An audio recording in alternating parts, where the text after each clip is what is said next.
جب وہ بابری مسجد گری تھی نا، پرانی بات ہے، تو ہمارے محلے میں ایک بڑے اچھے نمازی آدمی تھے، انہوں نے کہا کہ پاکستان آرمی کو چاہیے کہ بابری مسجد گری ہے انڈیا میں گھس جائے، بس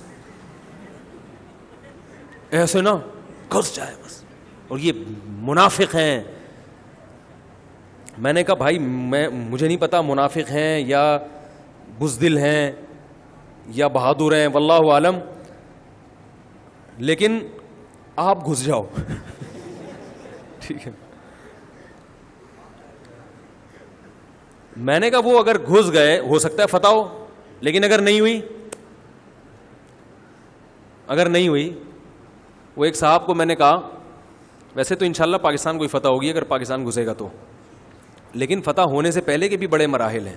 وہ راحت اندھوری کا ایک شعر ہے بڑا زبردست، پتہ نہیں خوش فہمیوں کی بھیڑ میں تو یہ بھول گیا، پہلے مرے گا بعد میں جنت میں جائے گا، پہلے مرے گا بعد میں جنت میں جائے گا. جنت میں جانے کا شوق تو ہر ایک کو ہوتا ہے، لیکن اس کے لیے پہلے موت بھی تو ہے نا، تبھی نہیں شوق ہوتا. پھر کہتے ہیں اللہ ایسے ہی ٹھیک، مرنے کا پروسیس بڑا مشکل ہے نا. تو فتح تو انشاءاللہ پاکستان کو ہو جائے گی اگر مودی نے حملہ کیا، لیکن اس فتح سے پہلے کے پروسیس بھی بم دھماکے یہاں بھی ہوں گے، ٹھیک ہے نا، پھٹیں گے، سب کچھ ہوگا. معاشی لحاظ سے دونوں ملک پیچھے چلے جائیں گے.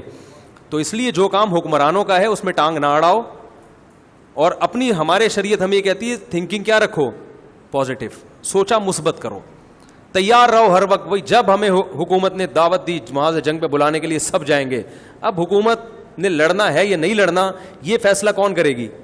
وہ گراؤنڈ ریئلٹی کو سامنے رکھ کر حکومت فیصلہ کرے گی کب لڑنا ہے، کب سلو کی بات کرنی ہے. اور یہ نبی صلی اللہ علیہ وسلم نے بھی کیا ہے. صلح حدیبیہ میں آپ صلی اللہ علیہ وسلم نے جنگ کو ٹالا ہے، فتح مکہ میں نہیں ٹالا، حملہ کیا آپ نے.